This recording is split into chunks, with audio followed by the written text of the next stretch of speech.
Hello everyone, welcome to my channel. আজকে আবার একটা নতুন ব্লগ নিয়ে চলে এসেছি। তো এখন বাজে কটা? এখন বাজে 12:30। তো গুড আফটারনুন সবাইকে, আর মেরি ক্রিসমাস। আজকে যেহেতু 25শে ডিসেম্বর বড়দিন, তো সবাইকে মেরি ক্রিসমাস জানাই। আর এখন আমি স্নান ধান করে এই যে পুজো দিয়ে দিয়েছি ঠাকুরের। তো এখন মা আর আমি দুজনে মিলে রান্না করছি। তো চলো দেখাচ্ছি তোমাদেরকে কি কি রান্না হবে। এখানে বেগুন ভাজা করছি, আর হচ্ছে এখানে মুগ ডাল সেদ্ধ বসানো হয়েছে। এখানে হবে পেঁয়াজ কলি, সিম আর আলু দিয়ে ভাজা করা হবে। আর এই যে মূলো দেওয়া হবে মুগ ডালে, তার জন্য মূলো কেটে রেখেছে আমার মা। আচ্ছা, বাজার থেকে নিয়ে আসলো এই যে বেথের শাক, আর বাড়িতে ধনেপাতা ছিল। তো বেথের শাক আর ধনেপাতা দিয়ে এখন রান্না করবে। এতটি শাক কি করবা? অল্প রেখে দেবো। ও, এইটুকু বানাবা আর রেখে দেবা? অত শাক খায় না। কি দিয়ে বানাবো? বেগুন দিয়ে না এমনি? এত শাক এমনি বানাতে হয়, কালো জিরা কাঁচা লঙ্কা। বাথুয়া না বেথে? এই যে ভাই জিম থেকে আসার সময় এই যে অরেঞ্জ নিয়ে এসেছে। সব রান্না শেষ, শুধু এই শাকটা হলে রান্না কমপ্লিট। তো গাইজ, আমি ফ্লিপকার্ট থেকে একটা জ্যাকেট অর্ডার দিয়েছিলাম, মানে আমার বোনের, আমার মাসির মেয়ে বলেছিল অর্ডার করে দিতে, তো ওর জন্য আমি অর্ডার করেছিলাম। তো দেখি কেমন এসছে, চলো তোমাদেরকেও দেখাচ্ছি কেমন এসছে। আমি ফার্স্ট টাইম এই ডেনিম জ্যাকেটগুলো অর্ডার করলাম ফ্লিপকার্ট থেকে।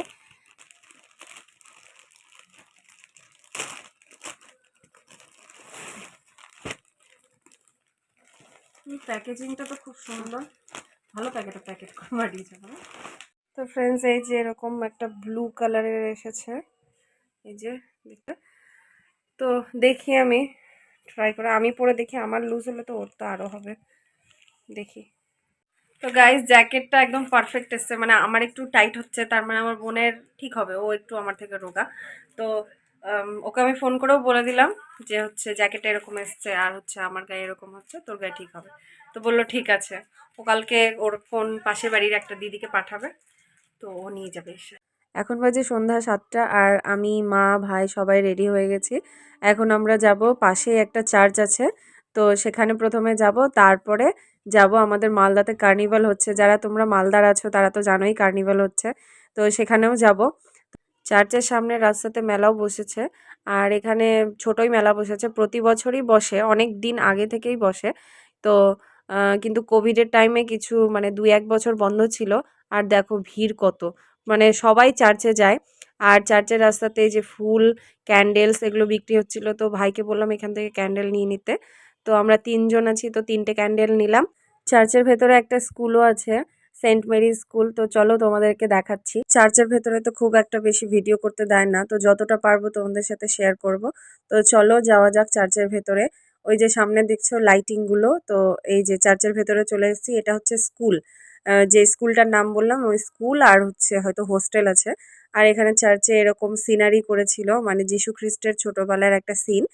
এখানে ভিডিও ছবি সবই মানে করতে দিল, কিন্তু ভেতরে মানে যেখানে যীশুখ্রিস্টের মূর্তি আছে সেখানে একেবারে ভিডিও করা অ্যালাউড নেই। তো আমরা বাইরেই এই যে ক্যান্ডেল জ্বালানোর এখানে পাশে জায়গা করেছে, তো সেখানে আমরা ক্যান্ডেল জ্বালালাম, কারণ ভেতরে একদমই কম জায়গা। আর এখানে সবাই ক্যান্ডেল জ্বালাচ্ছিল, আমি মাকে আর ভাইকে ছবি তুলে দিচ্ছিলাম। যার যা প্রে করার থাকে এখানেই প্রে করতে হয়, কারণ ভেতরে 1 মিনিটও দাঁড়াতে দেয় না, মানে হাঁটতে হাঁটতে যীশুখ্রিস্টের মূর্তিকে একটু প্রণাম টনাম করে বেরিয়ে যেতে হয়। এই যে আমি এখন মোমবাতি ধরাচ্ছি, আর এখানে আমার ভাইকে বললাম ভিডিও করে দিতে, তো ও ঠিকঠাক করে ভিডিও করে দিতে পারছিল না, তো ওকে বারবার আমি বলছিলাম যে এইভাবে ভিডিও কর। তারপর আমার যা প্রে করার ছিল আমি করলাম, তারপরে এখানে কয়েকটা ছবি তুলে দিতে বললাম ভাইকে। তারপর চার্চের ভেতরে গেলাম, কিন্তু কোনো রকমের আমাদের ভিডিও বা ফটো তুলতে দিল না। তো আমরা এখন চার্চ থেকে বেরিয়ে গেছি বাইরে, আর এখন আমরা যাচ্ছি ক্রিসমাস কার্নিভালে ডিএসএ মাঠে। তো দেখো পুরো চিত্তরঞ্জন মার্কেটটাকে এইভাবে লাইটিং দিয়ে সাজিয়ে দিয়েছে, এমনকি দোকানগুলোকেও খুব সুন্দর করে এরকম সাজিয়েছিল। তারপর ভাই বলল ও আইসক্রিম খাবে, আর এই দেখো ছোট বাচ্চাদের জিনিস নিয়ে টানাটানি শুরু করে দিয়েছে। তো ওকে বললাম যে আইসক্রিমটা আমি খাওয়ালাম সেটা বল, তো একদম তাকালো কেমন করে আমার দিকে। তারপরে মাকে বললাম তুমি কি খাবা, তো আমার মা কিছুই খেতে চাইছিল না। তো বললাম তুমি তাহলে মিষ্টি খেয়ে নাও, আমার মা মিষ্টি খুব পছন্দ করে। তো আমার মা মিষ্টি কিনছে, আর আমাদের এখানে স্টাইল চলছে, আমার ভাইয়ের হেয়ার স্টাইল ঠিক করা চলছে। আমি ভেজ মোমো খাচ্ছি, আর শীতকালে তো মোমো খেতে অসাম লাগে। মোমোর থেকেও বেশি টেস্টি হচ্ছে মোমোর স্যুপটা। তো আমরা এখন ফোয়ারা মোড় দিয়ে যাচ্ছি ডিএসএ মাঠে। তো এখানে পুরো লাইট দিয়ে সাজিয়েছে, দেখো ফোয়ারাটাকে যা সাজিয়েছে দারুণ। তো এখানে একটা স্ক্রিনও লাগিয়ে দিয়েছিল, যারা ডিএসএ মাঠে মানে ভিড়ের জন্য ঢুকতে পারছে না তারা ওখানে স্ক্রিনেও দেখে নিতে পারছে। আর এমনিতেও মাঠে দেখো এত ভিড় যে মানুষের মাথাটাই শুধু দেখা যাচ্ছিল। কোনো রকমে ঠেলে ঠুলে আমরা ভেতরে ঢুকলাম। ঢুকে তো কি এখানেও দেখলাম যে একটা ছোট্ট মেলা বসেছে। আর এখানে দেখো স্টেজের কিছুই দেখা যাচ্ছে না, মানে ক্যামেরাতে হয়তো দেখা যাচ্ছে কিন্তু আমরা দাঁড়িয়ে আছি বলে একদমই সবার খালি মাথায় দেখা যাচ্ছিল, আর কিছু দেখা যাচ্ছিল না, এত ভিড়। আর সামনে তো ভিআইপি যারা তারা ভিআইপি পাসের মাধ্যমে ওখানে গিয়ে সামনে বসে বসে দেখছে, কিন্তু আমরা তো ভিআইপি না, তাই আমরা দেখতে পেলাম না। আমরা দূর থেকে দেখলাম। আর এখন রাহুল দত্তর এন্ট্রি হবে বলে কাউন্টডাউন হচ্ছে।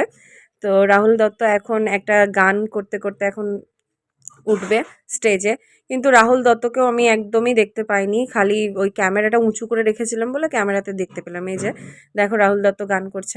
আর মানে ভিডিও করতে করতে আমার পুরো হাত ব্যথা হয়ে গেছে, তবুও আমি ক্যামেরা নামাচ্ছিলাম না, কারণ যেটুকুটা দেখতে পাচ্ছিলাম ক্যামেরার মাধ্যমেই দেখতে পাচ্ছিলাম। প্রথমেই সবাইকে অনেক অনেক অনেক ধন্যবাদ আজকে এখানে আসার জন্য, আর এত এত ভালোবাসা দেওয়ার জন্য, আর আমাদেরকে এখানে ইনভাইট করার জন্য। তো প্রথমেই সবাইকে জিজ্ঞেস করি কেমন আছো সবাই। আমরা এখানে যে রাহুল দত্ত মানে বলিউড গান শুরু করেছে, এখানে চারিদিকে সবাই ডান্স করতে শুরু করে দিয়েছে। আমি ডান্স করছিলাম না, আমি সবাইকে ভিডিও করছিলাম দাঁড়িয়ে থেকে। আমরা 2-3টে গান শুনলাম। তো এখানে এত বেশি ভিড়ের কারণে প্রচণ্ড গরমও লাগছিল। তো এখন ভাই থেকে যাবে বলছে, ওর বন্ধুকে ফোন করছে, ওর বন্ধুর সাথে ও থেকে যাবে। আর মা আমি এখন বেরিয়ে যাচ্ছি, মানে অনেক রাতও হয়ে যাচ্ছে, তো বাড়ি ফিরতে হবে।